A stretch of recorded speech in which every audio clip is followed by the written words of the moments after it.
Hi, everybody. Luke Thomas.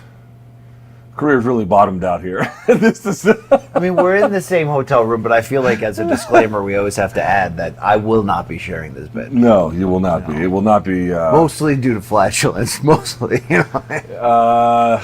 We're in Las Vegas. We had a big media day today. It went great. It went really great. It was a Radio Row interview special. We got Ariel. I didn't even know he was going to be there. He was there for a while, too. He was good to us. Yeah, he was good to us. That motherfucker. He was good to us. He gave us the finger at first. That's true. That's true. Which is usually my bit. He stole my bit. But then he sat with us, and we had a conversation. I have Dos Equis here. I'm trying to remember, what was the last time I had Dos Equis? Probably the last time I had Tequiza. Remember Tequiza? No. You never had Tequiza? Tecate, you mean? No, Tequiza. You think this is getting in the way of your shot? I don't mean to direct your video. It's fine. No, I want water here. Tequiza. I'm pretty sure it's called. Do you have your phone? I can't. We're recording this on my phone because. I mean, what kind of nub setup you got going on in here? It is not a great one. What do they say? There's a real. And Tequila would be Q-U-I. Tequiza. Yeah, I figured that out. Anheuser-Busch's agave-infused Corona killer? Yeah. I do remember Tequiza. that now. Yeah, F that. That was gross. All right, so what was the last time I had a Dos Equis? Probably college. Yeah, William and Mary. No, maybe Steve maybe Winwood. like a DC United game. Not Winwood, with Bruce Hornsby. That's right. That was my freshman year. I wasn't doing a lot of drinking. I didn't really start drinking until my sophomore year. Yeah, when you joined That's when I that started. lame-ass frat that changed your life, Here's and the you thing. got a social life. Dude, people are so wrong about this. It's like, dude, I'll be the judge of that. People who make fraternity life, they're like, dude, you know what the weirdest part when you were an undergraduate was like alumni weekend. And like dudes are coming back, and like it's cool when they're like 1 or even 2 years out of college and they come back. That's actually great. But then you get the ones who are like 29. Sometimes they're bringing their kids through, and I'm like, dude, I think you aged out of this one. Yeah, you know what I mean? yeah. I never did that. I went back one time. Okay, how weird was your initiation, though? Did you have to disrobe and like do something just embarrassing and fall? That's the shit. We did beer slides on the floor after playing Pong until like 4 in the morning. You didn't have to like crawl on your hands and knees blindfolded as they hit you in the ass with a stick? Do you know where hazing comes from? Do you know where that? Like, I don't need a Greek lesson on the origin of mythology and history. It's not mythology. No, it's not. Actually, the story is a little. It makes more sense when you think about it. Basically, these fraternities used to be. Part of what you do in a fraternity is you should have some kind of social project that you're working on, some kind of community give back. That is a part of it, and people think it's like designed to cover for other shit because they've turned into shit shows, and it has. It's like those combat sports promotions are obviously just open money laundering jobs. You know what I mean? Like it's obvious. There's a few of them. They're airing live on YouTube. Yeah, they're airing more than just YouTube. But the point I'm trying to make is that used to be a real thing back in the early part of the 20th century. But what happened was we had World War II. And after World War II, what did the government do? The government said, let's give the GI Bill to people who went to war for us so they can go to college. And so all these fucking guys who fought in World War II or were enlisted at that point, who then got out and used the GI Bill, they went to these social organizations and they were like, let me show you the fuck games that we used to play. So the military. It comes 100% from the military. So that's where frats got into like running trains on chicks and stuff, just straight from your Marine buddies. It comes pretty much. directly from the military. That is where it comes from. What's a worse bro culture, the military or the UFC? The UFC. When you say bro culture, like among who? Among like people that we circulate with? Yeah. Then it would be UFC. Yeah. All right. Yeah. How's that cerveza? I haven't had a single sip of this bitch yet. You had a sip of that weed beer over there, right? I had a few sips of that weed beer. It's actually weed soda. Yeah, that first sip is gonna go down like a gross blowjob, right? It's gonna fucking varnish. Yeah. So this is Room Service Diaries 1.0. Yeah. The original. The OG. Super high production budget. Yeah, we got a cell phone, and I was pleasantly surprised your room didn't smell like shit. Really, produced from your body. You know what it is? I bag up my laundry quicker. As soon as I'm done, I bag it in the laundry and I put it in the closet. What are you doing to your laundry that's making it smell so badly like shit? Well, dude, I mean, do you think crop dusting comes with no cost? You're like 9 hours on a plane? Yeah, I get it. I mean, what do you think the back of my pants smells like after a cross-country flight of me just farting with impunity? You always do direct flights. This is why my wife hates traveling with me for two reasons. One, because I only wear sweats when I fly. because I'm a veteran, right? Yep. And 2, because I won't talk on the flight. I'll go instantly try to go to sleep because I've trained my body to get through the anxiety of it all. Yeah. But I'll tell you this. I have no idea where I'm going with this story, but it was really going to just hit hard. Your wife traveling you? I'll tell you this is I don't have the direct access because I fly out of Hartford. Like pre-pandemic, there were a lot of direct flights out of Hartford every day, going everywhere. Now, not so much. So inevitably, if I'm going to fly to the West Coast, it's like a 9 to 10 hour, front door to end. You get on me about leaving DC. You need to rethink your fucking life. So that's where I could understand the idea of swamp ass. You know what I mean? Yes. Maybe you're just a natural swamp ass, or maybe it just comes with it. Like, I will tell you that my wife, she says things to me that, like, she's like, I've never heard a creature, with the exception of perhaps a zoo animal, who can fart with the way that you can. Yeah, with the thunder and the she goes, your ass yells at me. Yeah. And she probably says that in like that cute crossover broken English, right? Where it's just sort of it's not bad. My wife's English is fluent. No, when Canelo was talking about Oscar, and he was like, "Oh yeah, if he would come over to me, we'd fuck. We fuck." We're like, fuck him up. That's what you meant, right? I'm telling you, the last part, they fuck that. That's the part they get wrong. They're adding the. Because they've got Alabama power, they've got Chinese power. We're going to bang each other. Yeah. Bang, bang, zang is my guy. Hey, look at this. They always have this whenever you show up. I used to save every single one of those when you come to the MGM. I used to save all the swag. The only thing I save, I'll tell you one thing I save: credential. I saved the credential. I saved the room key when they don't really do it. They don't do that anymore, yeah. But I used to I have Mayweather Pacquiao and Mayweather McGregor room keys. Oh, dude, my favorite one that I have, I've played this on the air before. I have the RDA versus Connor one, which I love from 196. Oh, yeah. Well, but they never fought, so they never fought. And when I checked in, I said, "Hey, do you have any of those room keys?" They go, "No." I don't know if you saw the main event change. I'm like, "Yeah, I know." I'm like, "I want the RDA ones." So they were gave it to you. So it was a young you got girl, the limited edition. and she reached under the thing. She was like, "Oh, we have a box left over." And I was like, "Oh, can you give me like 20 of them?" She's like, "No, I'll give you 2." So that was the end of that. Still, that's pretty cool. Yeah, I like those. I like weird shit like that. That's why I have the Rockhold Weidman 2 UFC 199 poster on my office wall. I got I got a few other weird. Oh, I got the UFC 200 McGregor Diaz poster, which is hard to find as well. Yeah. There's. I mean, I'm not interested in like MMA lore in that way. Yeah. I have no. That's not true. Well, what you call what was it? UFC 116 Lesnar Carwin. Yes. So Danny Segura got me that poster, which I do have. It's love that, which is cool. Fight card, love that poster. Yeah, absolutely. The fight was incredible. Danny Segura, I saw him in Miami on the Baddest tour. I love that guy. Danny's great. Yeah, like I won't like make him a part of my family like you do, but I really love that guy. So you just want to keep him? Why? Because he's a minority? Wow. I was trying to set up a joke to get to that picture. You know that weird picture I have on my phone when we were at the MMA beat? You have like a dog with a baseball hat on your phone? I have a lot of weird photos, but I have this one where you are showing Danny Segura a judo throw, but it looks like you're like molesting him and man-hugging him. It's one of my favorite photos. How old is this? I'll find it right now. Why don't you entertain the people? Tell them. Is it old? No, it's from the MMA beat. Oh, yeah, that's old. I consider pre-pandemic old. Okay. I mean, dude, there's a whole crop of MMA fans who didn't start watching until that entire episode of our lives was over. Like, think about that for a second. That is a long time ago. If that's what we're dealing with, dude, the takes on MMA Twitter. I mean, oh my God, they've gotten so bad. Yeah. People just saying completely. Give me an example. Give me a topic of just bad shit takes. At times, there's been like technique breakdowns where someone's like, I can't believe they did this, and there was like a perfectly good reason why they did it.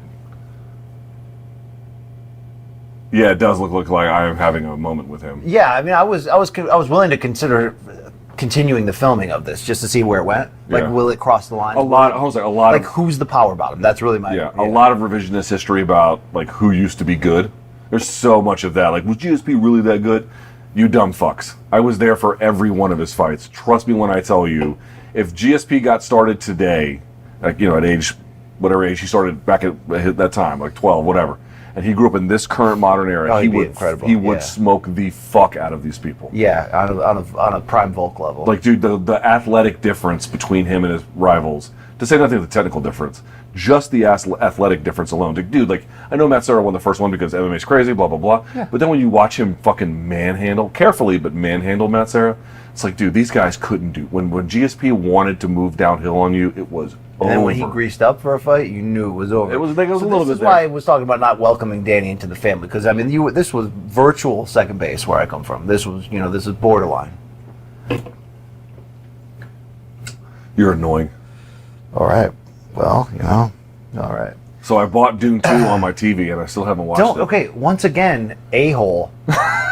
You're going to inevitably watch it on a phone while you're half asleep. I'm going to watch it on my flight. You're going to be like, oh, it was pretty good, BC. Yeah, because you watched it on fucking flight, folded up in a thing like this. Dude, go to it's still in the theaters. We should go right now. It's still. I think I checked in DC. It's not. I didn't see it. Not anywhere. Not my 2 normal theaters. They didn't have it. It could have changed your life. It's not going to change your life now. It's just going to be like, oh yeah, that was pretty good. I don't know. I feel like when what I hear about it, like the story is good, the acting is good. Everything about it was great. Yeah, exactly. I don't hear a single bad thing about it. So I'm looking forward to seeing it, but I still have not actually fucking watched it. Dude, I have to watch so much kids programming. Like the Bluey is on in my house. You don't know shit of not Blippy, Bluey. Was that like a non-sexual molester version of Blippy? I didn't call him a sexual molester. I called him a moron. Yes, that was what I called him. Bluey's an Australian cartoon that is like the biggest hit with parents everywhere right now. Bigger than the Wiggles? I mean, I'm not sure, but I think so, dude. I mean, every the parent Australian knows. Beatles. I mean, come on. No. I mean, no, but it's a cartoon, and it's like the dog is Bluey, then there's Bingo and all that shit. So I'm telling you, lo mejor, as they call it, the best. Yeah, I've seen a few of those in college. Wasn't able to get too far with them, though. You know what I'm saying? Yeah, all right. I never know if these are good. Is this what the people want? When you say in college, you just sort of mean like that time of your life. That time of my life, because I wasn't in sleepaway college, but I was. You know what I was though? Yeah, an asshole. First of all, but second of all, I was that dude who went to my 3 or 4 best friends' college every weekend. So I became a regular at multiple colleges. You were what we called a townie. You were a townie. Yeah, townies are weird. They're desperate for attention. Yeah, it's just they're. It's just a new crop of kids coming through all the time. Yeah. Hey, how badass is this shirt? I mean, can we just? Where did you get it? Brandon Wise bought it for me because he knows of my affliction. When did he get it? Like, how old is this? I probably have owned it for 3.5 years now. Yeah. I mean, it was from the Reebok era, I understand. My favorite era in UFC history. By the way, and I say it before I'll say it again. When they show flashes of old fights, the pre-Reebok era, the multiple sign dynamic fastener, that era, it looks AAA baseball, it looks minor league, because I know that we would prefer the fighters to get more revenue, so it's not that argument. It's just the clean aesthetic look. It looks like the Barnyard days, whereas I think the Reebok era, when you see images from those fights, looks professional, uniform. I get why they did it.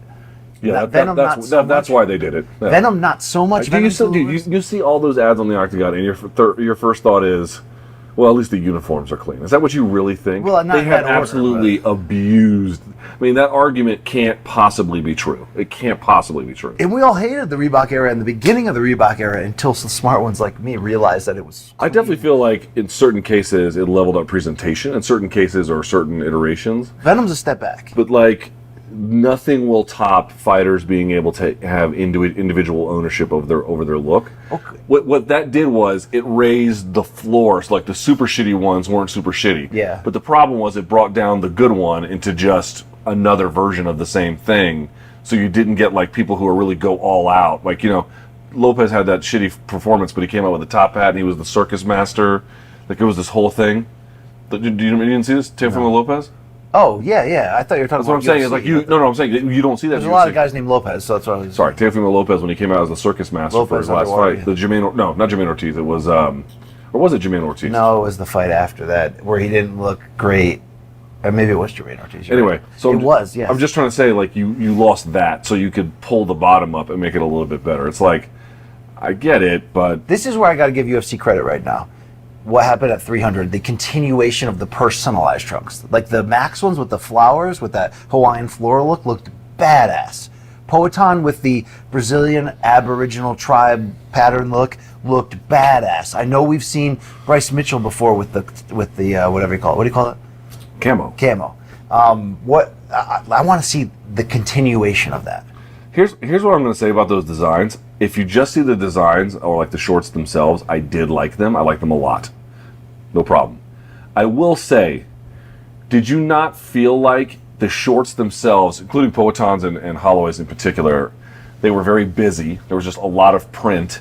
And then these guys are also covered in a ton of tattoos. Oh, so you think it's just one blur? It's just a lot of busyness. Yeah. Rather than there being like a more like cohesive look. Like the solid colored trunks would have offset. I sound like Tim Gunn trying to fucking talk about this. Who's Tim Gunn? The dude from the dude with Heidi Klum. They do the my wife watches it. What's the name of the show? They do the fashion competition where they have to build their own clothes and shit. I don't know. Heidi Klum's on America's Got Talent. AGT. Is she really? Yeah. Oh, she must be getting fucking big checks. Yeah, big, like giant ones, knocker-sized checks, right? You know, just massive ones. You go to one Canelo media day, and this gringo can't even help himself. Now, what would you say about? There was a lot of talent there today. There was a lot. What you're really trying to say was there was a lot of foreign journalist talent. Yes, there was. Yes, there was. There was a lot of talent. Not just from your side of the field, which is Hispaniola, if you will. Latin America. Yeah, I mean, not just that. That's true. But even my side of the field, which is like of Russian and Polish origin. Yes, you know? yes, that's. Oh, I forgot about that. Yes, you're right. That was on display as well. Yeah, I guess we were talent scouting in a weird, regrettable way. It's like BC. You can't walk around with your pants around your ankles. You gotta hike them jokers up. You know, I have to say, it felt good today. Vegas felt good. Canelo, maybe it's just being back with Canelo. We know the arenas. You're not staying for the fight. I am. The arena is going to be rocking Saturday night. Think so? I think so. Because the Mexican crowd, I'll know this from many Canelo fight weeks, always arrives super late. They'll come in tomorrow, and they'll come in droves. So I'm actually crazy excited about, even though this, by the time people watch this, it won't be, but Friday's the weigh-in. They're doing it noon Pacific, outdoors, outside the arena. Ooh, it's going to be hot. Yeah, but it's going to be badass, because when they did that for Tank versus Ryan, I told you, I always tell you that story. The crowds were around the corner of T-Mobile where they could not even by chance see the stage, but they were just extended out there to just feel it, hear it, I don't know, smell it, taste it. Let me smell it. Let me smell it. Remember Snoop Dogg and Half Baked? No. Well, I mean, yes, but yeah, that no. little cameo on the front steps where he was bogarting the joint. Oh. And then they cut to Willie Nelson, and he was God. like, man, I remember when a dime bag used to cost a dime. You know what I mean? Yeah. Remember how much condoms cost back then?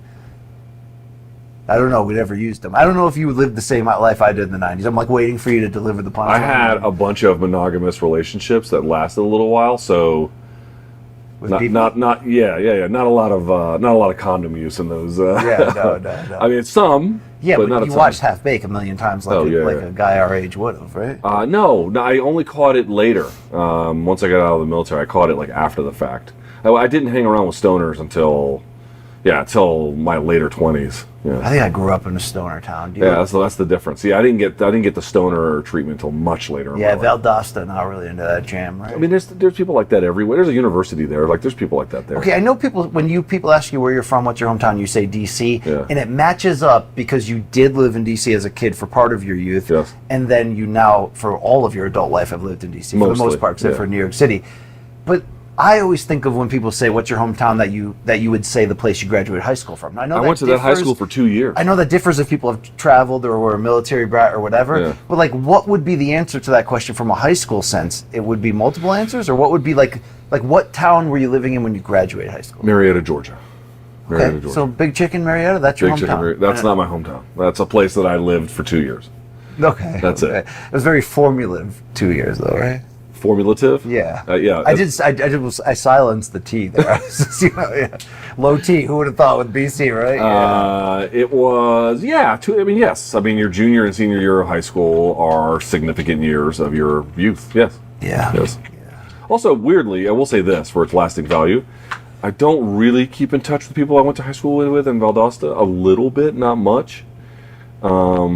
But like my best friend is a guy who was our valedictorian. Actually, my best friend was a valedictorian, and then my other, like, we were kind of like a group. He's like a very, very good friend. He lives in D.C. He went to Georgetown. Oh, that's pretty cool. He was the salutatorian.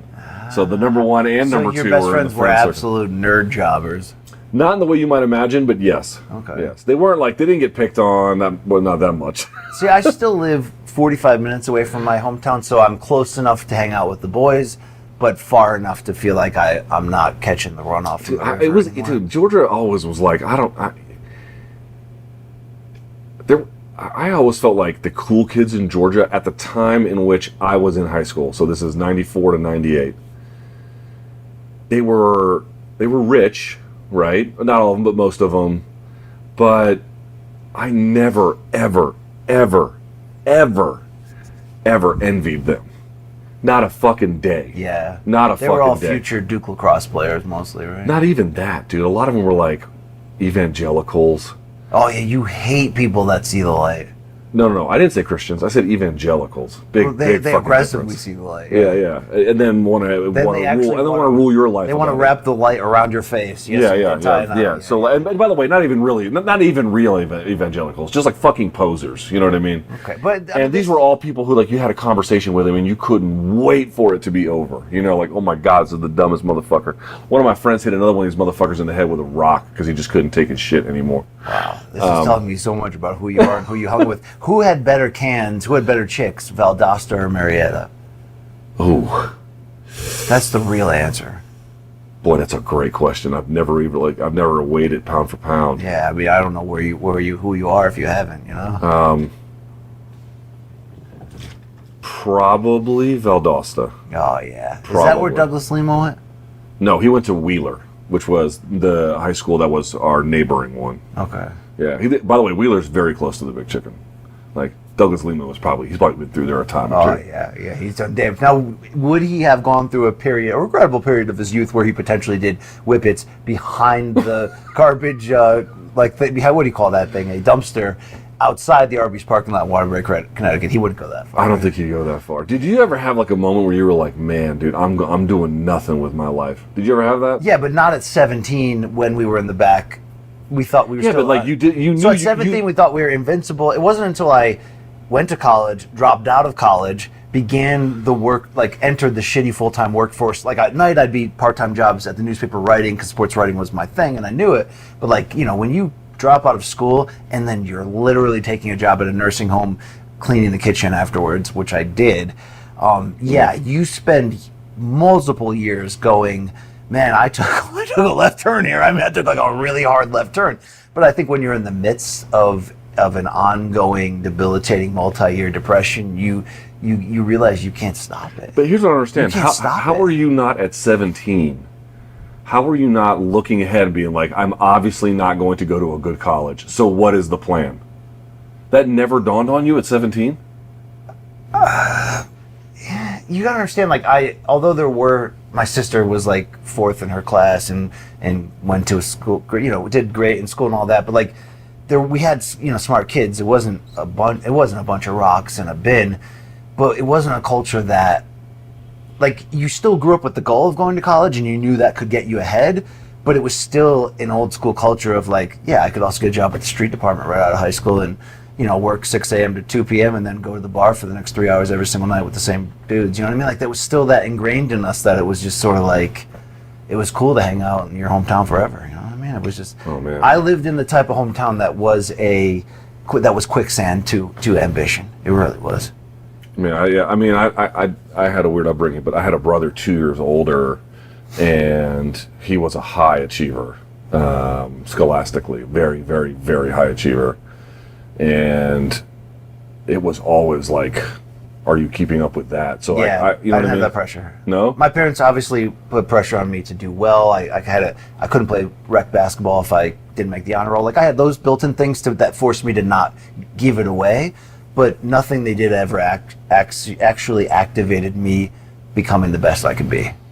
I don't say it's their fault. I say it's more like the town's fault in a way. You know what I'm saying? By osmosis. You know what I'm saying? Yeah, I guess I understand that. So, no, at 17, when you're behind the dumpster at Arby's, you're just like, you have no idea how you're going to pull off adulthood. You're basically just trying to stiff arm it as long as you can. Oh, you know? man, I had a completely different experience. My kids now, luckily, have the experience that you have. Yeah. They're in a culture that is well, I mean, it's got its downsides. I'm not saying, you know, one's better. Well, one is better than the other, but like that, every situation has positives and negatives. And that one, I didn't have a lot of fun. I mean, I had some, but But I sort of had, so I have a sister that is the hardest worker. Like in middle school, was staying up past midnight studying every single night, like no matter what, was just a disciplined machine.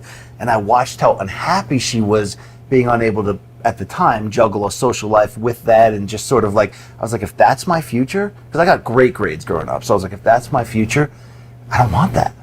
I want to enjoy. I want to endure. I want to have the experience. Now, granted, I didn't end up having the high school experience that now, years later, when you grow up and you become accomplished and you get confident, you're like, man, I wish I could go back and absolutely turn it around. But I definitely had fun.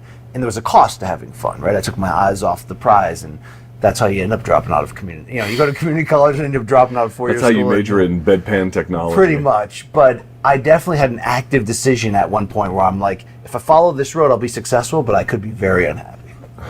Yeah, I get that. Yeah, I just had to always be thinking about it. I had to always be thinking about it. So, and even then, I didn't quite execute the way I wanted to. But your dad expected you to excel, right? There was going to be no other expectation. I mean, I wouldn't say he put it honestly, and it wasn't like, I mean, my mom was my mom was a disciplinarian, like a big time disciplinarian. Yeah. My dad is not. My dad's got a very kind of laid back attitude with that kind of stuff. He kind of expects like if it's meant to be, it'll be kind of thing. Sure. But my brother like was not a workhorse. Like, dude, things came to him easily. You know what I mean? I remember him studying for the SAT, and don't get me wrong, dude, like he put in the hours, but then I would see what other hours kids would put in, and they wouldn't even come close to my brother's like scores, and I'd be like, fuck, like it was easy for him. Yeah. So that's why he fucked around in his adult years and got a doctorate and didn't even tell you, right? Well, I knew he was in school. I didn't know. Graduated #1 in his class. I was like, in math, I was like, damn, these Thomas from UVA. My brother was the one that,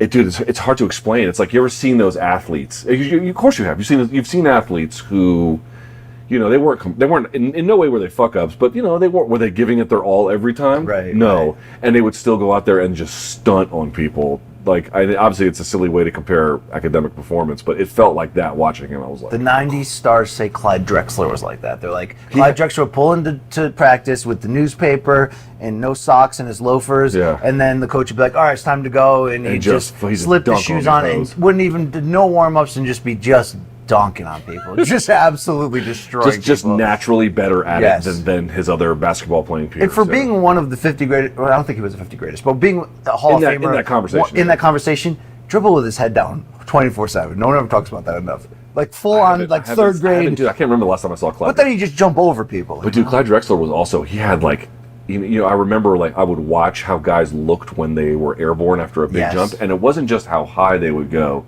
but like kind of how graceful they would look. His legs would kick up behind him. Clyde Drexler and like Dr. J was like this too.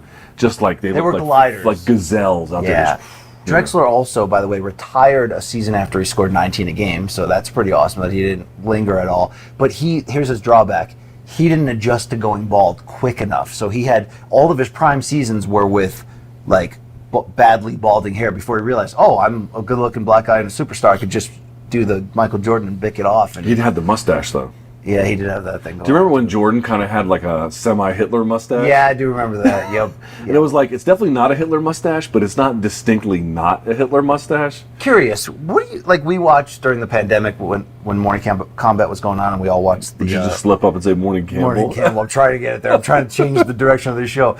The Last Dance with Jordan, and it profiled obviously what we already knew of, just this like fucking ruthless competitor. Yeah, just fucking ruthless. And Kobe modeled himself after that. And there is you've seen people like that in work, you've seen them in athletics. Like, do you respect that? Or is it like, no, you're just a one-note obsessive maniac? So the way I would say that is, I don't know how you can't watch towering human achievements and not be blown away by them and like respect everything that it would take to reach these heights. And again, not just that they won championships, but a year after fucking year after year, and at every level. I mean, Kobe didn't play college, but you know, at every stage of his development, the guy was a fucking winner. You know, and I mean, I'm just so blown away by it, and it tells you what is possible. Like, what is like extraordinary human achievement in basketball anyway? What does it look like? It looks like that. On the other hand, you would not want to be friends with these people. No, They're not awesome to hang around. They're not the life of the party. Okay, we in this country are raised. Maybe Jordan was a little bit because he would gamble and drink and shit. He would let loose. But like we are raised in this country to look at Olympic athletes as like the ultimate holy grail of pureness and of everything that's patriotic and everything that's about winning and about accomplishing great things. But think about the obsessive nature of what you would have to be to get to a point when you're young, go, wow, I have super talent in this, I have talent to go really far, maybe Olympics, and then to realize like it's not just your full-time job, it's your 24/7 every second of your life honing this one craft you have. And imagine if like you're a 100-yard sprinter and you're building 4 years for one 9-second race. Yeah, a series of races, but one for the gold. These people can't have friends. These people can't be in relationships. This is like... It's like, oh, you want to go... Who has this bit? I think it's Kevin James. Kevin James was like, dude, you want fat friends. Yeah. He was like, if you have a super in-shape friend, you're like, dude, you want to go get beers? I'm like, no, I can't, man. It's like, you got a fat friend. It's like, dude, you want to get some pizza? Hell yeah. Yeah, we're getting ice cream on the way. Yeah, for sure. I don't know. I struggle with that sometimes because I'm like, because we're all trying to always tinker and go, how do I max myself out more creatively, discipline-wise, workout-wise, nutrition-wise? You want to be... you have to have the balance. If you want to be great at your job, you got to bring everything up. But there's an obsession level that we sometimes can lean into that then you get into trouble with your wife and kids and you're like, yeah, you're right. The last month I have been doing nothing but, trying to make Morning Kombat work or whatever you're doing. And then you realize that like you can't really accomplish anything without balance. These people are not balanced. Michael Jordan's not balanced. No. But like, I don't know what kind of husbands or fathers these people were either. Yeah, that's a good probably point. Not flawed is what I would say. Probably very flawed. Dude, Kobe went to Colorado. It happened. Who's perfect? None of us. But I'm saying anybody, it's not just them. It's like anybody who's contributing that kind of psychotic level of effort to competitive professional struggle is... There's just going to be trade-offs. There's going to be trade-offs. Every conversation with my therapist inevitably goes to control and balance. I've struggled with balance in every category of my life because I'm wired to be so all. Yeah, I have the exact same problem. So on all the time. I went to dude. So when was the last time you went to an actual baseball game? Oh God. Oh, when I was in DC, my son and Chris and I went. You went? Yeah, but after 5 innings, he was like, "Can we go home now?" Like he was like, "That was fun, but like, can we go back to the hotel?" So did they use the pitch clock?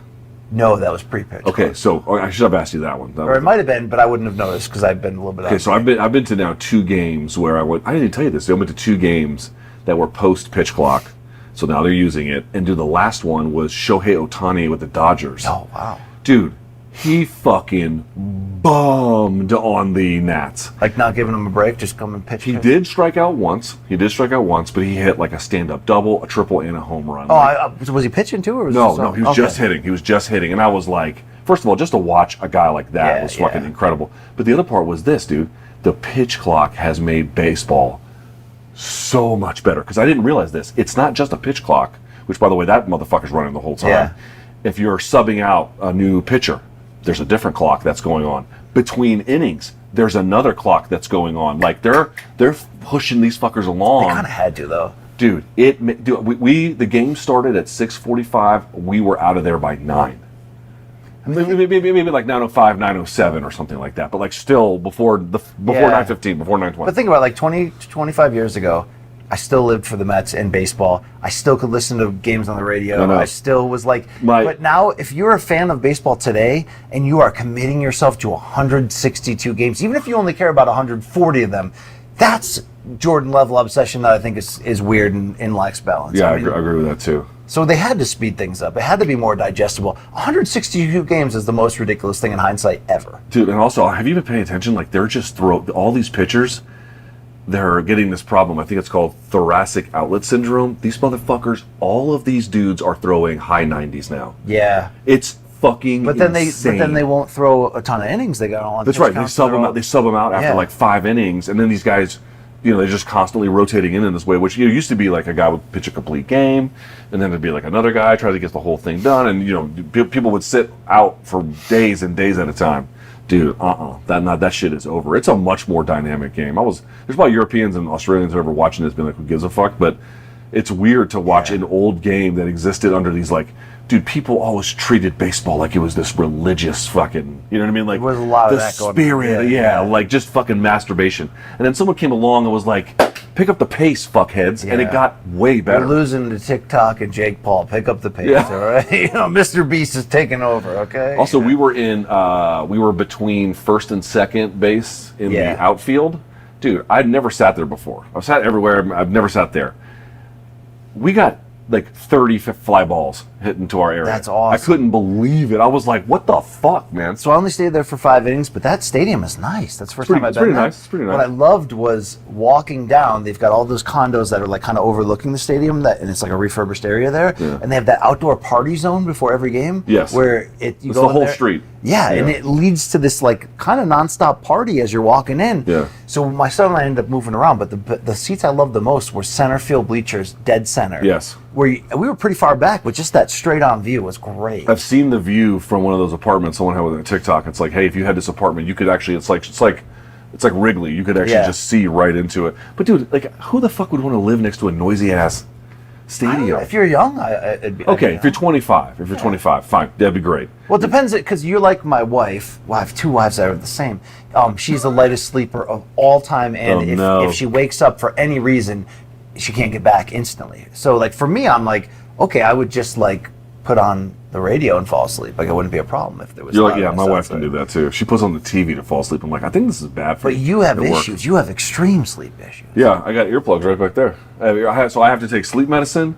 I have to have a nose strip, and I have to have earplugs. So if you didn't have any of that, would you legitimately be up until 4 a.m. or would you fall asleep for 10 minutes, wake up, fall asleep for an hour? I wouldn't be able to go to bed for a while.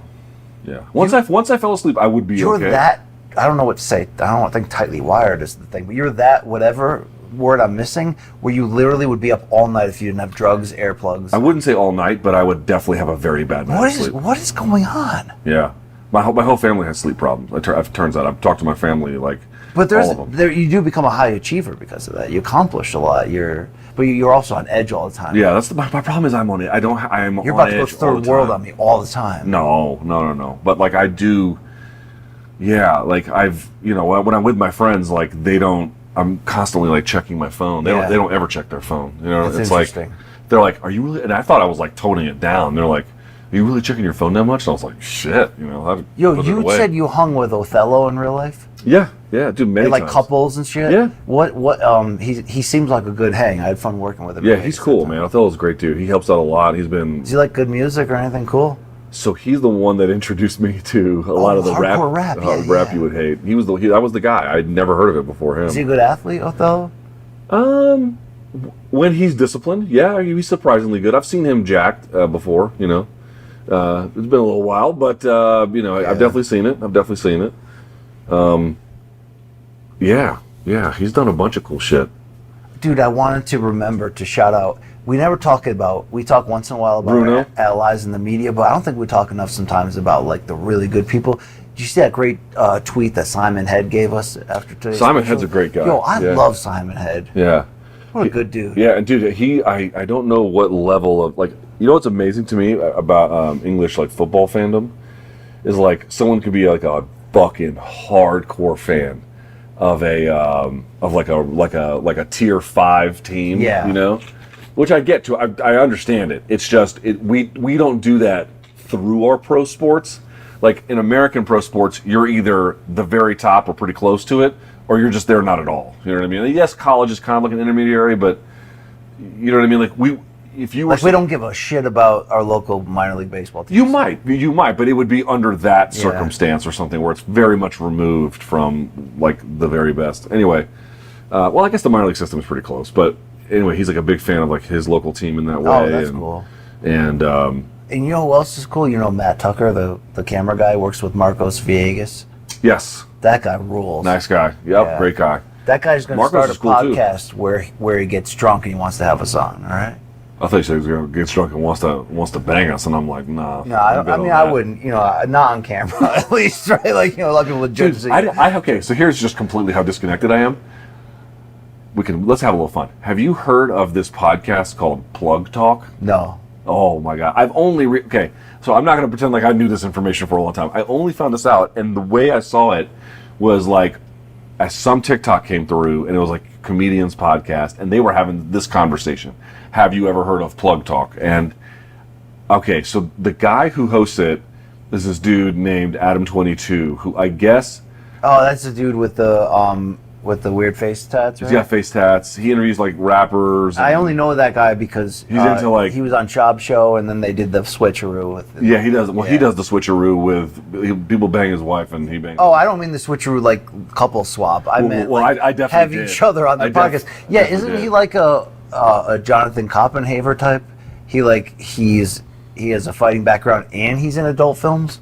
I don't think he has a fighting background at all. Or he might not be in prison for life either. I don't know. I don't think he has any of that. But I don't know. He doesn't look like that. He just looks like he has a lot of tattoos. He doesn't look like he has an athletic background. But he has a podcast where like he'll interview porn stars and then just bang them. I'm not kidding. Every episode, it's somebody new, or two at once, or something like that. And I was like, they were talking about this. And I'm like, that can't be fucking real. That cannot be fucking real. Dude, it's real. Like, does it go immediately from the end of the podcast to the bang? Or is there like, we'll be back in a few, we're going to get so, I'll cards on the table. I only double checked on 2 of them. Okay. And on both of them, it was not immediate. It wasn't like, cut, and then he just whips it out and they just go to work. That wasn't what it was. There was like a bit of an in-between, and they kind of got ready. Dude, it's like a production. And I was like, and the comedian was joking. He was like, "How do you compete with this if you do a podcast?" It's like, we talk about basketball on my podcast. That's gross, though, to some level. I mean, it's where we are. It's where we are. I have to be honest with you. Like, if I was 20, you want to go on that podcast? Well, if I was 21 and the MMA fan then that I was now, I probably would have been throwing all my money at OnlyFans, especially for fighters that I'm watching. But now that I'm like not, and I'm married with kids, and I'm like, despite what you think of my shitty humor, I'm like a well-adjusted member of society. Moderately, yeah. I feel like really bad that it's so, and I know not everyone in MMA that's affiliated with OnlyFans is doing full-on like inner butthole tours, but which is the sole purpose of it. I feels like I do, even though we make jokes about it, and even though I probably would have been a customer at some dirtbag point in my life, I feel bad that it's like it's not even an issue. It's like accepted, like. Would you feel bad if I told you what some of these, not just women, but let's just say some women in certain cases, how much they earn? Yeah, because like they're able to buy multiple properties cash. I'm not saying it that like I'm not justifying. I'm saying I'm not saying it like shame them for working the system and finding the gig that works. I mean, I'm door dashing sometimes, although I haven't done it in a long time. But like I'm not. It's not that part of it. It's just that like. I don't know, man. Like, I mean, maybe one day that line of like sex work and it being fully accepted will blur so much that it's in the way that like we talk about weed now. It's everywhere. It's normal. Like maybe that will change. But like I kind of feel sad that that's the length you have to go to be able to pay to train your MMA career, and that we're all just sort of like cool with it, and it's shameless. It's exploited. But how much butthole is there on MMA? I don't know. I don't actually. I'm not going in here. I don't actually know what's being. I mean, there is plenty of butthole on OnlyFans, but I don't know how much there is on MMA OnlyFans. I don't know how much there is. Maybe that's the Puritan in me, Luke, but... You should go investigate and let us know. Yeah, I should come back with a full report. Guys, there's an astounding amount of buttholes. Yeah, it turns out, actually, I was wrong. I'm really enjoying it, actually. Yeah, I should have been a customer from day one. Guys, was I hand-wringing about this? Because I recant. Oh, man. At some point, it's like, I don't want to be in a position in life where only pipes is my only chance. You know what I mean? Like, I'm telling you, I wish I had somebody who I could pimp who had beautiful feet. And then because all the loser ass dirtbags. If you're in defeat, you're such a piece of shit. But what I'm saying is, isn't it gross taking part of that in any form? Even if imagine if there was a thing for fingers and I could just post. I think you've got a lot of shame that you haven't resolved. I don't know if I want to live where that's just like. I mean, your question is like, would you want relatives of a similar profile doing the same kind of work? Your close family. No, you wouldn't. And then it certainly gets more complicated. And I mean, listen, if someone was doing feet, like, I would say, okay, well, your clients are absolute fucking mongrels, but would you really have an issue with that? I would not have an issue with that. It depends on what you're doing with just glamour shots of feet. Yeah, I mean, I guess, There's probably a little more. Again, hard for the audience to stomach that I would fight this battle, but I do at the end of the day have. Dude, they can't all be school principals. You know what I mean? True. Like they can't all. True. Not everybody can fly helicopters. I mean. Yeah. I don't know what to say. I mean, if you figure out a loophole in the system and you can buy big houses, Luke, and all you have to do is show the inner workings of your butthole, I mean, who am I to judge you? System? Yeah. Who am I to judge you in that regard? Wow. I couldn't bring myself to pay for it though. That would be a new low. You're right. That would be a new low. I mean, I don't know. I don't want to kink shame, or in this case, it's an actual employment thing. But I tell you what, man. I'll say this. Whatever you can find to bring you sustainable peace, that's the best thing in the world. That's what you. Okay, but by contrast, sustainable peace. I didn't say momentary peace. That's good too, but that's not really the big. I hear what you're saying. Sustainable but peace. From the standpoint of like image, maybe nobody cares because it's MMA. Actually, of course, nobody outside of nobody MMA cares about anything in MMA, and they just assume MMA is the worst of everything. And in some ways, I cover boxing too. It is the worst of everything. But imagine if star WNBA player started doing exactly what we're talking about. Star female Olympic athlete. I don't think the general public would be. I don't think they would avoid shaming them. You know what I'm saying? Oh, I see. So, yeah. So these people who are more mainstream. Yes. What would it mean if they were on Caitlin OnlyFans? Clark or something. Yeah. I mean, but the thing is, dude, she just signed what, a nearly $30 million deal with Nike. I mean, that's true. What the fuck's she gonna do on OnlyFans? Yeah. I don't know. I would say this. I think if you are an athlete and then you're kind of if you're an active athlete and then you have to do this, and what I'll say is if it's not like very lucrative, right? Because I think if you are an athlete and you do it, and again, we're talking a situation where you're showing butthole, right? To the extent that it even exists. If it's lucrative, that seems like a cost benefit kind of conversation that you have to have, and there could be ways you could say it's okay. But like if you're an athlete and you're doing it and it's not really all that lucrative, like maybe it's helpful but it's not really all that great, well then it just becomes, I think that's when you gotta like throw the towel, right? I don't know. Yeah, mop that. That's when you need throw the towel and mop who saved that up. Deontay? Who's the guy?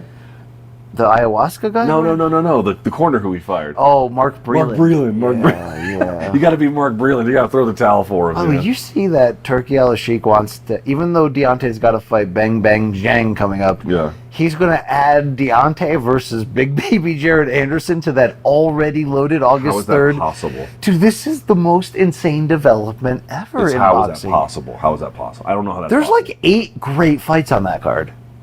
And it's a single boxing pay-per-view, and you don't even have to go to Riyadh for it. It's in LA at a football stadium. I'm going to be on vacation then. But like that's crazy. I can't believe it. Like that's a fight that would never happen, but you'd be like, oh shit, I'd love to see the last great American heavyweight take on the guy that everybody outside of it, although he's got some issues outside the ring legitimately now with that most recent arrest. Remember he was like running away from the police and stuff. He carjacked the.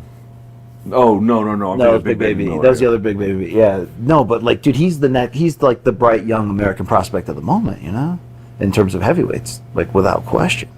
Hey, dude, can I change subjects now that we're on heavyweights real quick? Yeah. We're talking a lot about Mike Tyson versus Jake Paul on the horizon. You can see it. Conor McGregor coming back. You can see it. Yeah. There's a lot of big ones. I feel like almost nobody cares about Fury versus Usyk, and that makes me upset because that is like still also a boxing fan's dream to get an undisputed heavyweight championship between 2 unbeaten future Hall of Famers. Dude, I don't think you realize how good we have it right now. People aren't talking about it because there's still a lot of other crazy shit to talk about. Yeah. Also, Fury kind of shit the bed against Ngannou, so there's that too. But dude, combat sports right now. Obviously, UFC's had a great. UFC 298, 299, and 300 were all great. 301. 301 is some, it's not great. But actually, by this will air. Maybe it ended up being a lot of fun. But certainly on paper, I don't think it's going to do a lot of pay-per-view buys. But fucking boxing is on crystal meth right now. I know. That we're getting Bivol versus Better Beef. That weird 5-on-5 between rival promoters on that same card. I don't even need half the shit, if I can be honest with you. But dude, here's what's crazy. So that 5-on-5, Frank Warren versus Eddie Hearn, is the pay-per-view on DAZN. But Top Rank and Bob Arum put their foot down and they said Bivol Better Beef has to be free on ESPN Plus to subscribers. So the main event of that pay-per-view is separate from it. It's free on ESPN Plus. That's fucking awesome for boxing fans. That never happens. I know. You don't get a discount in boxing. I know. It's fucking great, dude. Now is I don't know how long it's going to last, and I don't know what it's going to do to the sport long term. Your guess is as good as mine. People think the Saudis will always be here. I don't, but I mean they could be here for years. You know, they could be here for years. But I do think it's a finite amount of time they're going to be this interested in it. And yeah, I think people should, you know, if you're a boxing fan and you know you can get past any kind of moral dilemma, dude, they're doing crazy shit. I mean, a year ago, boxing had its best year in a long time, but we essentially said, okay, the threat of Showtime going away forced PBC to really bring their absolute A game, and now PBC is going to have this inevitable hangover, which obviously they did because they started the year slowly, but they're coming back in the groove now. And then Saudi Arabia just slid in and was like, don't worry, fans, we got your back. We're actually going to get all of the promoters who hate each other to work together, including Heyman fighters on this August 3rd card. I can't believe it. Amazing. I cannot believe it. And it's not like UFC is going in the wrong direction or whatever, but man, this is a long hangover post 300. It's kind of just taken a while. There's a multiple card hangover. It's like, hey guys, I'll see you back there in May and June, right? I mean, it's or see you back there in June, basically, you know? And June's going to kick ass, and the summer's going to be great, and you know it is, Luke. How do you watch pornography on your phone? Oh my God! I tried to get Ariel to rip on Roundtree versus Jamal Hill as the co-main event to International Fight Dude, Week. why do you do shit like that? Because he needs to take that stand. You need to take that stand. I don't hate that fight. fight. That is not an acceptable International Fight Week co-main event under any circumstances. And I know the whole argument is, oh, it's Conor, so the card's going to be watered down, which it is, and they always are. But this is extra watered down, and it's IFW. Didn't that used to be Pull up. He asked us this, and I couldn't name it on air. Pull up Cowboy Cerrone and Conor. Let's look at that card. Okay, I'm going to do that right now. Granted, it's a different time, and I think that was still like, you know, very much in the middle of the pandemic.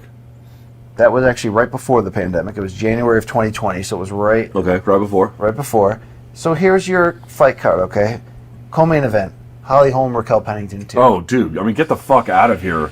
Hill versus Roundtree is miles better. I lose that battle. That main card also had Alexia Olenek, Maurice Green. Ugh. That's a terrible fight. Brian Kelleher, O'Day Osborne. Oh my God. That's not terrible, but that's not good. Carlos Diego Fajeda against Anthony Pettis. It had the Modafferi versus Barber featured main event. Oh, dude, this whole card is garbage. Askar Elliott versus Tim Elliott on there. I like that. Yeah, okay. Sodiq Youssef, Andre Fili. I mean, that's okay. Okay. That's a good one. But that's a good one. All right, maybe I was wrong on that part of the argument, but the most recent ones with okay, let me give you a perfect comparison here. McGregor headlined International Fight Week 2 years ago with Poirier? 3 years ago? Yeah, something like that. 2021, I think. So this is July of 2021, UFC 264, the perfect comparison. Okay. International Fight Week, it's the last time Conor McGregor fought. Here's your fight card. McGregor Poirier 3. Gilbert Burns, Stephen Wonderboy Thompson in the co-main. That fight, I think, wasn't what everyone wanted it to be, but I don't have a problem with that one. Tai Tuivasa, Greg Hardy on the main pay-per-view. That one didn't go very long, right? No, but it was something. Irene Aldana versus Yana Kunitskaya. That's okay. And Sean O'Malley, Chris Moutinho. Dude, he beat the piss. Who was that supposed to be? Because Moutinho filled in on last-minute notice. Who was that supposed to be? I can read it here if I look, Luke, but you're going to lose interest by the time I find it. No, I want to know. All right, I can probably Louis Smolka. That still would have been favoriting. All right, I'll take back the fervency of my argument with Ariel earlier. I mean this one. I mean, you did have Ilya Taporia, but against Ryan Hall, you had DDP Jerkus Duplessis against Trevin Giles. I get that these are earlier versions where we weren't sure. Giles, that was a back and forth fight. I had to rewatch that to do a tape study on him. Yeah. Giles gave it to him. In the end, DDP just kind of powered through like he always does. But Michelle Pereira, Nico Price, which I liked on paper and was fun. Max Griffin, Carlos Condit, Ogai fight. Jennifer Maya, Jessica I. All right, I mean, it's comparing different shit stains for the most part. That's a little strong. I mean, I just don't get how Jamal Hill goes from the 300 main event, which was happenstance that he went in there, to the IFW co-main event. Dude, they did him he did them a solid. So they're going to do him one in return. Yeah, I mean, it is a good fight against Roundtree. That's not the part that's like. I mean, the only thing that's weird to me about it is like he gets knocked out. I don't know if it was a ruled knockout or TKO. I can't remember, but he gets put out or pretty close to it. And okay, fine. It wasn't a prolonged beating, but it was a pronounced one. And then he immediately signs another fight to fight against Roundtree, who, you know, I mean, I'm not saying Hill can't win that one. Hill's a good fighter, but like, dude, Roundtree's on a hot streak. Yeah. He's heavy-handed and fucking aggressive. Like, that seems real risky.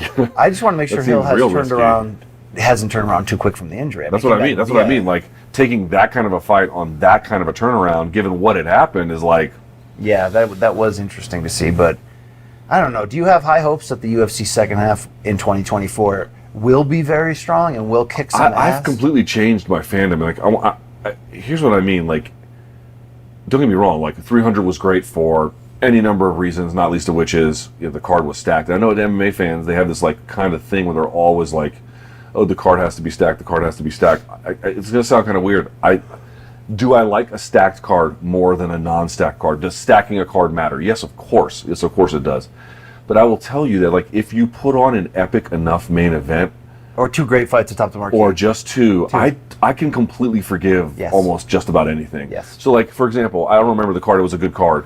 But, like, dude, you could have put not much if you had given me Topuria and Volk, and then, you know, give me, like, another solid one. I mean, listen, MMA can stack more than boxing. So let's up it to 3, even 4, whatever. A main card, however you want to put it. A condensed thing. I don't need... Like, the way I can say I haven't always felt this way, but the way I feel now is the UFC product has expanded so much that you just have to have an expectation that the long stretches of it are not going to match the highest end of it even close. Yeah. So I kind of just stopped. I'm not saying I don't care, but like I don't care as much. But what I do care about, this is the part that I care the most about. Like in Topuria, that's why he's pissing everybody off. But like the big ones, you gotta make those. Yeah. That's the I think they have to start putting them in epic locations. I know Dana's against doing the big stadium thing, but like think about it. Like when you watch a boxing match in the UK or what have you, and it's a 90,000 soccer stadium, and Anthony Joshua walks out to flaming his letters in flames like he's The Rock. I mean, like it's a fucking epic moment, and obviously UFC has had epic international moments like that, but go the full stadium thing. Go to Italy and go to like historic venues. Do some, like when boxing starts to do a little bit of that and gets out of its own way just a bit, it's epic. So taking it from the normal stops, the normal NBA arenas, and actually like doing something big and hitting those main events hard, that does cover all sins. I mean, dude, the UFC strength is that it's a super, you know, obviously they have a lot of resources, but it's a very powerful machine. Yeah. And the machine works aggressively, and at what it's designed to do, it fulfills those tasks. You all right over there? Very, very well. Are you talking to me or? I'm talking to you, the yawner. It's like your 5th yawn. I've had a long day, Luke. I mean, this is a great podcast. We're just going to yawn for an hour. But what I'm saying is, dude, they're a machine. But I think if there is a criticism of the machine, it's not that it can't do a lot, BC. Yes. It's that it's hard to get out of what the machine does. You're kind of constrained in what they do, which is a lot, and it's really great. But to your point, let's go do something different, like a stadium show. No. That's it. But by the way, they could do it. It just the machine has like inertia to just say what it does. But like the thing about the stadium show, and I get that like it's not the best seat for everybody, and it becomes this, you know, but it's about the masses. It's about the moment. There's certain fights that almost demand that. Like we say, if Jones was going to fight Ngannou in the UFC, it would have to be at Allegiant in my mind, or Jerry World, because those are the venues that demand a fight that freaking big where you have to see it and you don't know. It was the anniversary, whatever it was, like 13 year anniversary of GSP Jake Shields, which was in Toronto. Yes, that was a moment. That's exactly what I'm talking about. 55,000. I went to that show. I remember this because I had to get my passport updated so I could go. My passport had expired. And so I had to get a new one, and I got it, and then I got to get, and also UFC denied me credentials, then changed their mind and gave them to me without me having to ask, by the way. It just came second. I was like, whoa, okay, so that was kind of cool. Anyway, so then I went, and there's a video that Dana used to do, like he used to do vlogs back in the day, and Dana did a video where he does a walkthrough of was it Rogers Arena or whatever it was, about like all the production changes they had to make. Yes. So for example, I remember one thing he said was, for a normal stadium show, we have this kind of wattage with this many speakers. For this show, we have this much wattage for this kind of speakers, and this screen, and like these lights, and like all this like massive scale up. So I remember getting to the arena and then watching everything. And no, did I have the closest seat? I had the media row that was kind of off to the to the top, not the top, but like, you know, not I wasn't on the media row. I was next to Mauro Ranallo. Dude, that crowd that's yawning, that's number 6. Ugh. That crowd Ugh. went bananas when Jose Aldo kind of crumbled in the 5th round against Mark Hominick. Yes. They fucking lost their shit. And when GSP came out, dude, it was this iconic national moment. Did I have the best seat? Is my point? No, I did not have the best seat. But the experience was unlike anything. The drug. So, Brokamoto, my guy. Yeah, Brooklyn. He always tells me when I hit him with, tell me like the moments you've enjoyed, and like, and he says being in Australia for the Holm Rousey head kick. Like, I can imagine. That's the largest crowd in UFC history, right? That night. That one, or maybe one of the ones Izzy had done where he beat Whitaker. But yeah, I think it's still that one around Marvel Stadium. Marvel Stadium. Yeah, 1,000. Yeah, I want to be a part of something like that. Dude, they haven't done something like that domestically, and like it's a completely different experience. Yeah. It was crazy. I mean, we went to Spence versus, for example, Spence versus Ugas, Ugas. which, by the way, was like well attended. It wasn't a problem. About 50,000. But that isn't necessarily a stadium fight. That's like that needs to be in a stadium. No, I got to be there. It there. Yeah. I've never, unless I'm forgetting something, I've never been to a stadium for a fight where the fight and the pomp and circumstance matched it. I've been in MGM Grand Garden Arena for Floyd versus Canelo and Floyd versus Manny and all those moments, Floyd, where you're like, okay, this energy matched the moment of how big this is. I want to experience that in the UK soccer stadium or what have you. I want to, selfishly as a fan, I want to get that drug. Let me, what I mean? Dude, it's smell it. It's just one of those things. Like one of the things you can still create in the modern world is everyone together for a moment in time. Yes. Everyone together for a moment in time is becoming, I won't say rare and rarer, but it's still special. It's still special. Speaking of everyone together, this is not an original thought. We've talked about this before, but the idea that the UFC is no longer chasing something in terms of like, they were always great at making the media and the fans feel like they were part of the fight with them, right? We're fighting for approval. We're fighting for ESPN attention. We're fighting for mainstream appeal. Oh, now we're on Fox. Now, like, it was like each level up, you're like, man, I was watching this sport when nobody was watching it, when it was almost illegal to watch it. And look at it now. Like, we're so far removed from that. I wish there was a fight that the UFC would... I mean, like, now their goals are so much in terms of like global takeover and stuff that the American fans aren't really gonna see and experience, that I don't feel like they're matchmaking in a way that is fueling them to try to accomplish and win something. They're in like full maintenance, how do we make the most money mode, but I want to get back to a point. And so what triggers that? Is it only competition? Or what is it that would trigger? At this point, I think there is really, But do you get that, what I'm talking about? Yes, there is, you can 100%. feel that. It's a palpable feeling. I think UFC would. I think MMA consumers in general, and even UFC product to a degree, they won't. They probably don't agree with this, but I'm just saying this from my take it for what it's worth. I think the UFC being pushed a little bit to be better than, which again, we're not saying they're not good. They're obviously quite good, but they're not their best until someone makes them, and then that's when you really see.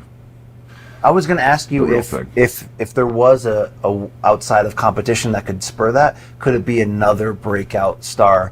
I don't want to say on the McGregor level because I do think he's a one in a generation, but like not on the level like Max Holloway's amazing, Poirier's amazing, but they do have limits to their crossover stardom. Well, Max blew up a little bit. So what I'm saying is like, is it the next, whoever is the next in the lineage of Liddell, Lesnar, Rousey, Connor? We haven't seen the successor of that yet. Nate got a little close. He did. He got pretty close. He did. But like, is that the thing that could take the UFC to another level? That's the thing too. Like, there's people who they've not experienced the genuine birth of a breakout superstar from start to finish. Yeah, the Rousey ride was fun as shit, yeah, right? like if you got here 2020 or you got here even 2021, like in the pandemic, you have not seen what that's like, and it is fucking... Dude, I remember it wasn't even nearly as big, but to me, like, first of all, the first one I ever caught the wave, that's what I feel like, was John Jones. Yes. When John Jones was still at the Team Bomb Squad living in Endicott, New York, I had him on my radio show. Othello booked it. Wow. Othello booked that. Shouts to Othello. He booked John Jones when John Jones was still practicing with the Cornell wrestling team between fights. So, had him on. It was cool. I mean, that was a cool call at the time, obviously.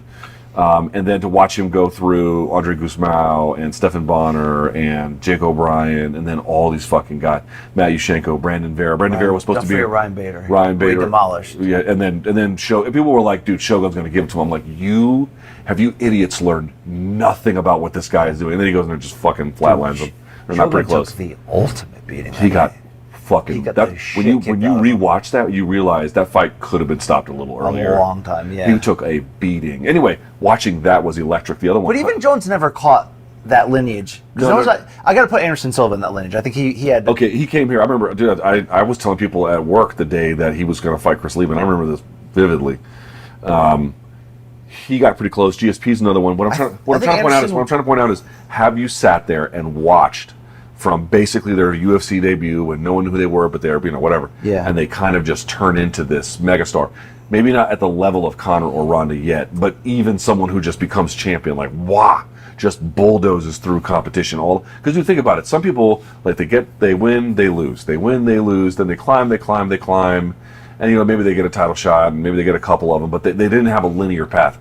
And then there's dudes who just buzzsaw through everyone. Khabib, John Jones, so far, Ilya. Yeah. Ilya, undefeated right through the champion. That's what I'm talking about. That shit, I know he's pissing everybody off. If he could get on everyone's good side like he has, like if the USA treated him the way Spain treats him, yes, he'd be a Conor McGregor superstar. Does he have the personality to get to the level of, because we're even saying that Anderson Silva and GSP, who are arguably two of the two greatest fighters of all time, depending on where you line up in that, like they were, like Silva had close moments of crossover superstardom, but like him and GSP never consistently reached that Lesnar, Rousey, McGregor. Yeah, they were just a tick below. Yes. And think of how great they are, and they came just short of that. That's really hard to fucking get to that level. Hard. So does Topuria actually have the personality? Also, there's an argument to be made that you needed GSP to get to a Conor. There is that 100%. argument. But do you think, because you're the super fan number 99 over here, do you think Ilya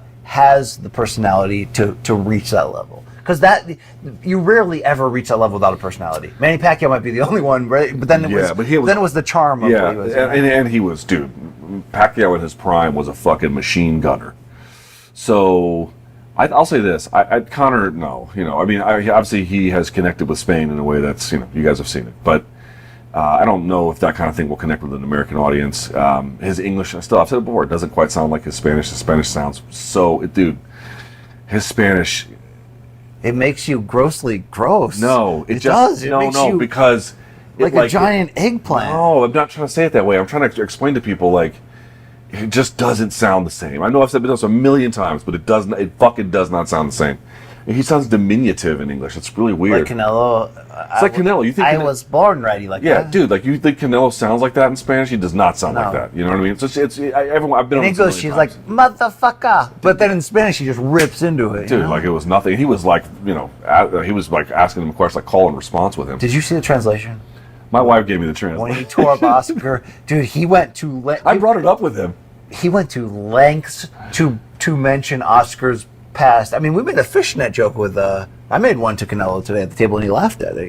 Yeah. I was like, Canelo, how do you say fishnets again in Spanish? He did laugh at that. But by the way, like, who, like, we were thinking about this, like, people who were blowing up. Who I thought was going to do? I will never forget. What was it? UFC 110, maybe, when Cain Velasquez beat Lesnar. Yeah, that broke my heart. That fight broke my heart. Hold on.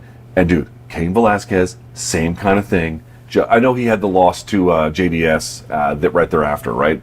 But like from the moment he got to the UFC, just buzzsawed through everybody, got the fucking title, and I remember I had never seen so many like people who obviously were of Hispanic origin at an MMA fight or a UFC fight. I'd never seen that. I was like, dude, this motherfucker is about to explode in popularity. And then it just didn't quite work out that way. He really had some. Him and Dom Cruz, obviously. I mean, that's some bad luck. I know. Just bad, and yet Cain was resilient in the fact that he came back from. I mean, the knee injury in a lot of ways caused the first JDS loss. Yes. But then to be able to come back from those serious injuries, to come back and win the title, and then to lose it to the sea level moment to Verdum. Verdum, yeah. And then to still come back, like he put it together at UFC 200 against Travis Brown. He did. Where I remember thinking like he's going to win the championship in his next fight. This is dude, like he's back. He despite everything that happened to him, I actually still consider what he did pretty. He achieved very highly. It's like to think what was possible and then what you got. It's like fuck me, man. Yeah. Oh my God, that was such. Dude, the UFC must have been like, we've got a Mexican heavyweight who is like a cardio at the time before like everything had gone off the track. Like at the time you thought was like a workhorse cardio heavyweight. And you're like, holy fucking dude. If you don't know this, before all the sea level shit, Kane's reputation in MMA was that he had like a lightweight's cardio. It didn't work out that way in Mexico because Javier said they didn't acclimatize properly at all. He got there like a week and a half before. Not gonna work, But dude, that's what I mean. Like I thought for sure he was going to be. I thought Cody Garbrandt, as we all did, would be great. Good call, but I specifically thought that he was going to be a pay-per-view star, like potentially household name. I don't know. I was so caught up in, but like I don't damn myself for being that caught up. The maturity of his title win over Dominic Cruz is just insane. I mean, he was brilliant that night, and he was dancing, and he was like brought in flavor. Where I thought, man, the look, the knockout power. The fact that he just gave a world-class performance against somebody that's difficult as Dom Cruz, and maybe if the UFC machine like puts it behind him, I'm like, he might hit. This might be something, and that's why it's been so sad to see like everything fall apart in such, destruct. I know he's trying to keep it together now, and he's having moments at times, but like you can see the frustration when you interview him. You know what I mean? Like he just can't. It's got to be tough, man. Anthony Pettis to some degree had that. Obviously not as dramatic, but like he was chasing the Wheaties box in some ways forever. That's like that. You can. Okay, so we talked about this. Like, what's RDA's best win, motherfucker? That beating he put on Pettis. Yeah. Woo. He went to work on Anthony Pettis, and this was right after the Wheaties. Remember the Wheaties box? Oh hell yeah! Fucking hell, dude! And then RDA went in there and just absolutely turned all the tables over and ruined everyone's party. That he did, dude. I remember that very distinctly. I'd love to hang. I wish you could just win a contest and like hang out with the UFC fighter for 3 hours. I'd love to just have beers with RDA. We don't want to. I'd have beers with RDA. Yes. Yeah. There are fighters that we would have a lot of fun with. Okay? Yeah, dude. I talk to not all the time, but like on occasion, there's a lot of fighters that I talk to. Over DMs, and emails, and stuff like that. I mean, I just check in here and here. I don't have necessarily have a lot of. I mean, they could storm the Capitol, but that's their hobby. That's like it's like OnlyFans. It's like I can only judge up to a point, right? You know what I mean? Oh my God! Do it, Jan 6th, the official, the MMA, the official sport of January 6th. That is so true. So was that a Trump like lookalike that Ryan Garcia took that picture with? I gotta pull this picture up. Right? My friends and I were debating this. Was that actually Trump? I don't think so. I think that was... Because I'm like, he could not have gotten plastic surgery that dramatic where he looks 30 years younger. That's like... Does that guy look that much younger? Wow, you gotta see this. I gotta find this. All right. Okay, here we go. Yeah, that's not him. That's not him. Can we... Fuck, he looks a lot alike, though. Okay, can we pull this off? No? Yeah, maybe? Maybe. It's possible. I mean, that looks more like... Rod Belding from that episode of Saved by the Bell. Remember he was going to take Zach on the whitewater rafting How tall trip? is Ryan Garcia? Trump is kind of tall, right? Yeah, Trump's pretty tall. Like 6'1", 6'2", something like that. Did they ever come up with a name with the one thing I hate is how Trump, who always dresses in classic American flag colors, but his ties go like down to his balls. He's got the ball sack tie. Why would you why, dude? Who does that? I don't quite. So the way, where do you believe the tie should stop? I think most people think it should stop at the belt. I like to do it a little bit higher than the belt, between the I like to do it right below the navel. So the way they would teach, again, for whatever this is worth, the way they would teach it at the time, actually I'm not sure if I remember this anymore. But what I basically do is I took cues from the Marine Corps. I may have remixed it a little bit. I think that the tip of the tie should go right in the middle of the belt buckle. See, Trump is tip to tip. He's got the tip of the tie right on the tip of the tie right in the middle of the belt buckle. Okay. That's what I believe. So just over the belt. See, I won't go that far. I like it a little shorter because then it'll give you more meat to do like a fat. No, you have to get specialty ties when you're like as tall as us and whatnot. But no, I don't need specialty ties. I'm talking. Because you wear high. Yeah, to wear longer, you do. But I've learned the tricks of the trade to be able to still get a fat knot if I'm looking for that. See. You know what I'm saying? A fat knot. Yeah. So I've been forming topics all week for this moment because I know the fans for some reason they love this bullshit. I know we talked a lot of MMA. Again, I've been asking about pornography. You never want to have this conversation. I'm just I have limits to my I don't know what I was gonna say, dude. We got to see a concert at the Sphere. Do you think we'll be back? Because I still have to pay the OK Bet. So here's the deal. Debt. I think O'Teal's in Vegas now. O'Teal, dude, when I landed, the Sphere had the Grateful Dead symbol on the top. I know they're warming up in this current early week of May. Yeah. I know their residency begins in like next week or something, and then they're going like all summer, from now until the summer. Fish just did a mini residency, right? You two kicked it off. We have to be back in Vegas. We will, right? If you think about it, the Gervonta pay-per-views in Vegas in June, which is a possibility we can go to. We'll definitely be here for Connor, right? We have to go to the Sphere to see Dead and Company, which would allow you to pay off the debt, but I think also allow you the experience that a lot of us want to get is like, what is a concert like in this outer space arena? It sounds like my nightmare.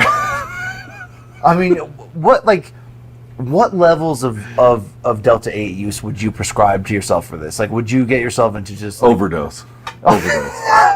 You went for you went right for it. Yeah. I'll do a power of attorney before I go, and you can leave my house tomorrow. Now, there's something on the floor. I can't tell if it's kind bud or actual shit. No, right there. No, that's I think something from a muffin I had at Starbucks. Okay. Yeah. Sorry about that. It's mold. My lady didn't come to fucking clean my room. I left money for her. Do you leave money for the people? So I never even knew that was a thing until I met you. These people are so underpaid. So now I try to take out cash every time I come on a trip and leave something, whatever. What is the expected? What do you do? It really depends. If it's been a couple of days, I can leave up to 20, but I usually leave 5 for a day. Oh, you do 5 per day? Yeah. Sometimes I'll do 5 for the whole trip.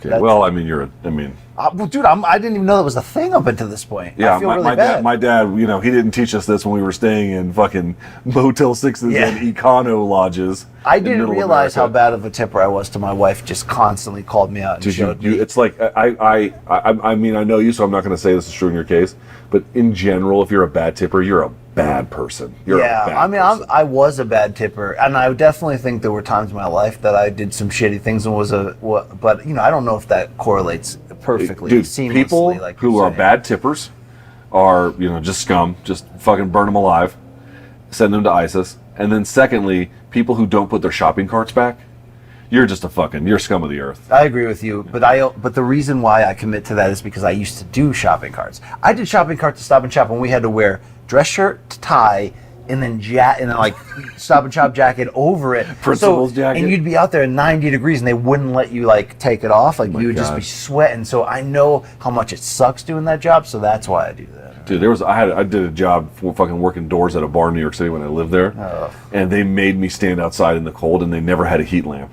Like, I was like, why can't I sit? Because there was a walk through to get to it. And I was like, why can't I stand in here?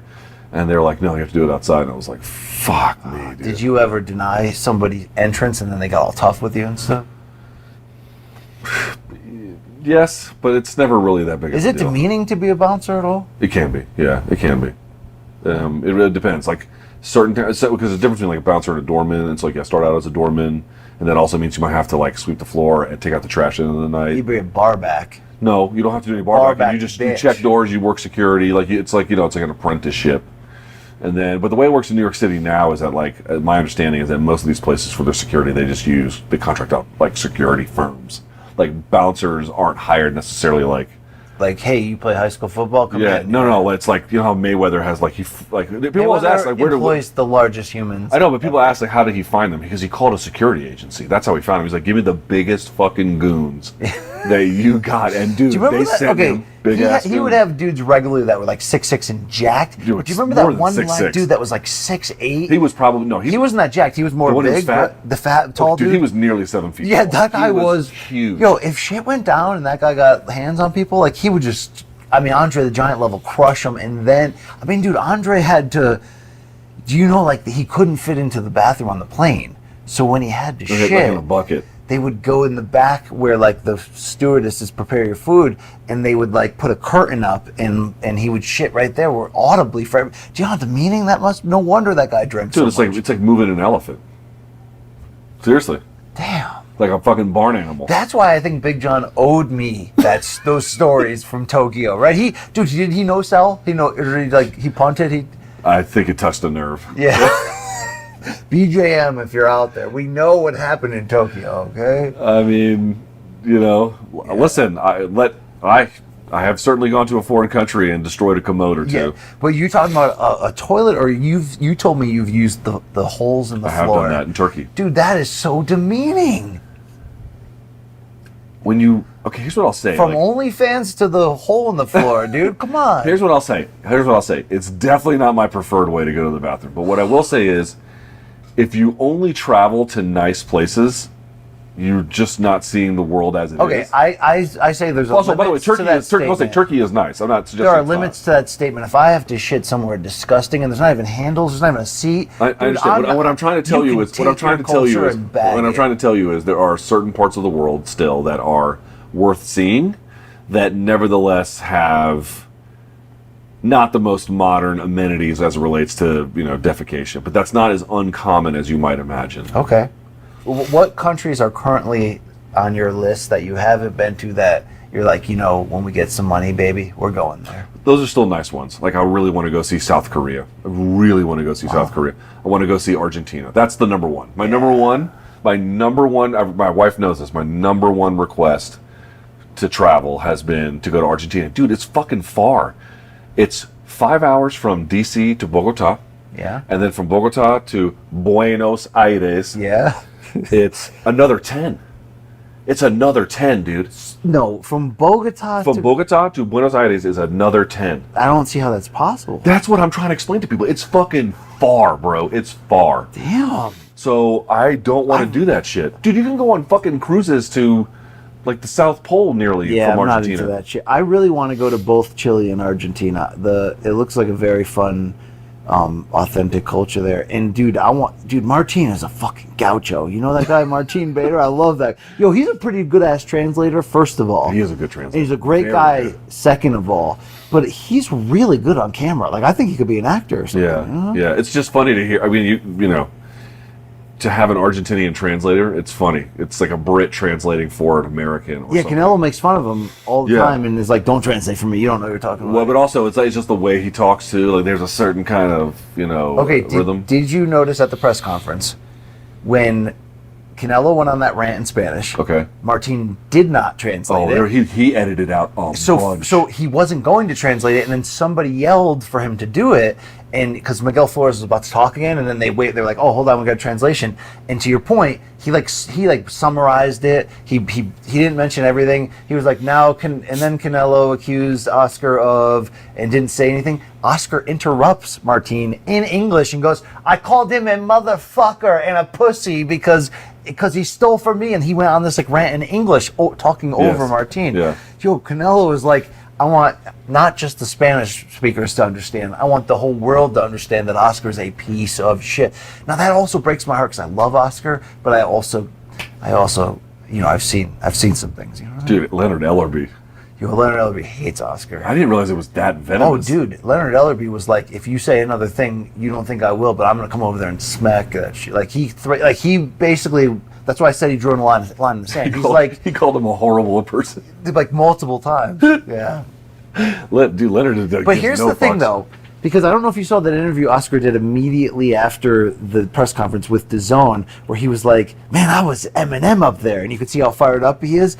Dude, he fucking loves playing the villain, and he's kind of good at it. Who, Oscar? Yeah. Yeah. He's pretty good at it, dude. Like, seriously. Okay, here's the thing. He adds flavor to this. Here's what I can't tell if he definitely enjoys being the villain, but I can't tell how much of it is strategic and how much of it he just stumbles into because he makes dumbass decisions. Yeah, that's part of it. I mean, those abs are a very questionable pickup. Like, you know what I mean? Like, he just does crazy shit. Explain to me how those abs work. What are they etching out? What are they removing so that the abs look fake and bloated like that all the time? I don't think that they're. I think that they're just adding a plate, some kind of. So those are muscles he developed, or are those his natural abs? No, because they don't move. I think it's an insertion of a foreign object that looks like it's. See, jacked. I hate plastic surgery in general. I'm not saying there's not times when I get it. When you see good plastic surgery, it changes your perspective a little bit.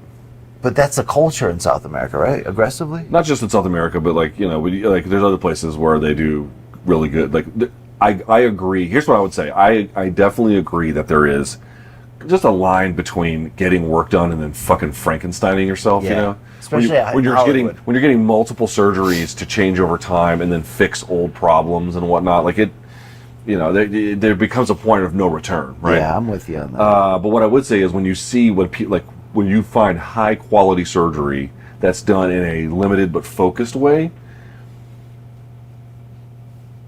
looks pretty fucking good to me. I'll tell you that. I'd have to test drive it. I'd have to It's case by case basis, but I've definitely seen remarkable plastic surgery. Yeah. Are you considering any? No. I am considering TRT, 100%. Yeah, but you're starting to get to the point where it's becoming a recurring consideration that never has any fuel. That's not true. It's got plenty of fuel. I mean, just the question is, will I or won't I? 100% I will. I can't quite seem to find the right time to start. How about tomorrow? I bet you, no, seriously, right now, I bet you we could get Once you start, you can't stop. So you're making a lifelong commitment at that point, or pretty close to it. Oh, you have to be on TRT, you have to be on testosterone therapy to feel that way again? Probably for the rest of your life. So you're going to be chasing that dragon forever. Well, it'd be medically administered, but yes, you would have to continually do this. I don't know if that's a commitment I'm ready to make right now.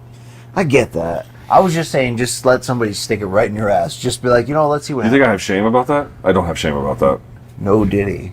I don't mean it that way. I just mean, if I want to get the drugs, I'm going to get the fucking drugs. Like, I'm not going to just Would there be a scenario that you would feel like, I'm trying to see what could I do to trap you or get you angry enough that you actually would agree to bet your beard? What would be the level where you're like, you know what? I would only bet that as like and it's not full last time condition to like save my family or something. Okay, so here's what the bet would be. Like, it would just be one shaving and then take pictures and appear on camera. Like, it wouldn't be like, oh, this is your new look. It's just one shaving, and I don't know how quickly you could grow back not just a shadow, but something that you would be fine with, that wouldn't make you feel so bare.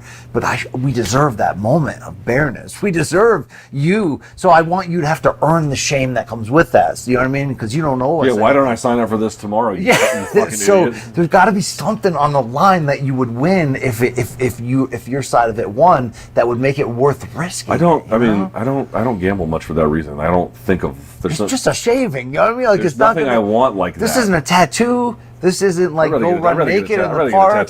This is just shave the beard one time in a bet. I cannot believe how I never think about your appearance except when it's in front of me. And I mean, what's the price? It annoys me. What, like if how much you dwell on my appearance. Okay, but if it came to the level of me providing financial monetary I want you to know, value, before we go further, I would like you to know I do not think of you in this way at all. Okay, but I know what the fans really want, all right? They want me to shave my beard? I think they do one Why? time. I think they want to just see what's impetus under there. They want to see you It's like Chuck Mindenhall without the hat? It is, I think, to some degree, because you've been hiding behind that thing for this whole time. I like my beard. I mean, it's a pretty good beard. I'm not I like my beard. It's a trademark thing, too. Like I just want to get you in a situation where at least we can ride that wave of adrenaline that you could lose it.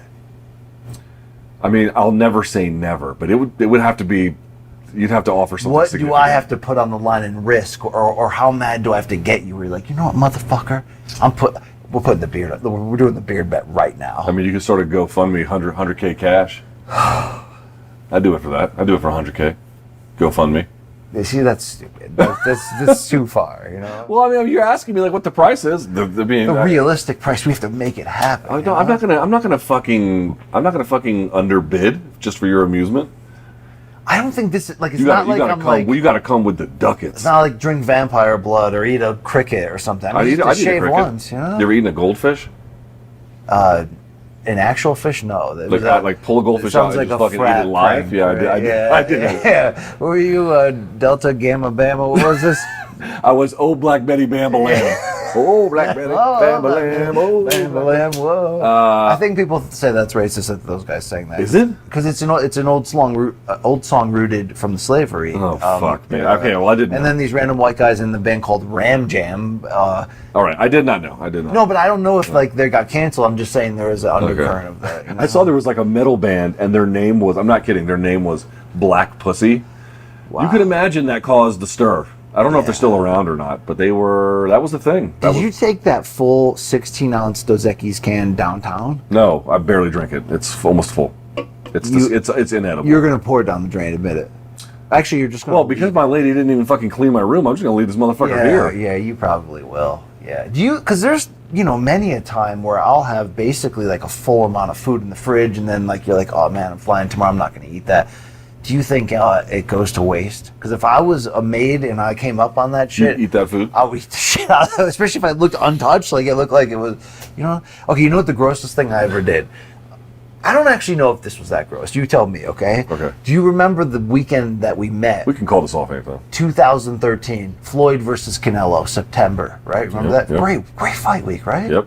Big fight week. My first time ever being in Las Vegas, my first time ever covering, obviously, a Vegas fight. And like a fight on that level, too, right? Like a fucking pay-per-view in Vegas. ESPN sent me out there.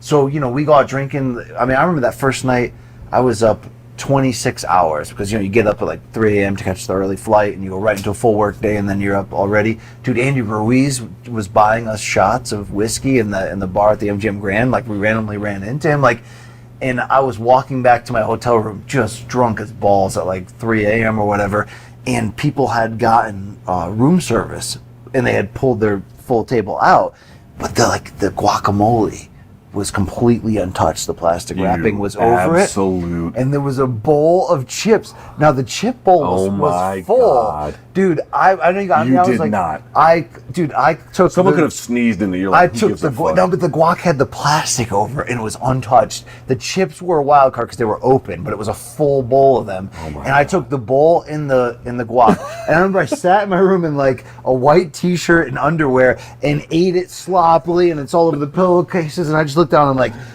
this is probably the lowest moment. Like I don't think there's a sub-basement of shame in this era of my life. But in hindsight, I think about that moment a lot, especially when I'm walking down the hallway at these hotels.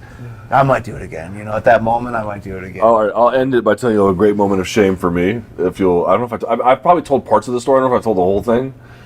So this homecoming that I went to, this one I referenced earlier.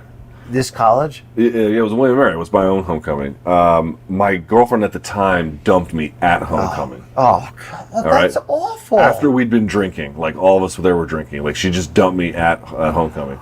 Like very visibly just left. Do you think we can find her on Facebook later? I don't even want to go there. I'll look at the pics. I'll body shame if we have to. No, I don't want to do any of that. But what I would say is that wasn't a great night for me. So it was just, I was like, it was terrible. I think I cried at a Hooters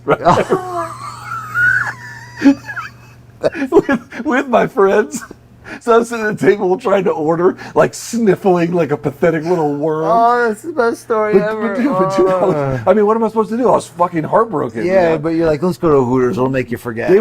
So my friends, I walked off campus because they were like, let's just get off campus, let's go. And then the closest restaurant was literally right there. It was this fucking Hooters. God, that's so I'm just in there just boo-hooing, Anyway, I get it together, and we ended up having a pretty fun night because I actually connected. Well, I mean, it was still a terrible night, but I did manage to connect with somebody I knew, and then I went. I was like, no. I mean, I ran into some friends. Okay. And then I went shoplifting at the local Wawa, and I remember I took one of those giant bags of salt and vinegar potato chips. My friend took a giant 24-pack of water on the way out.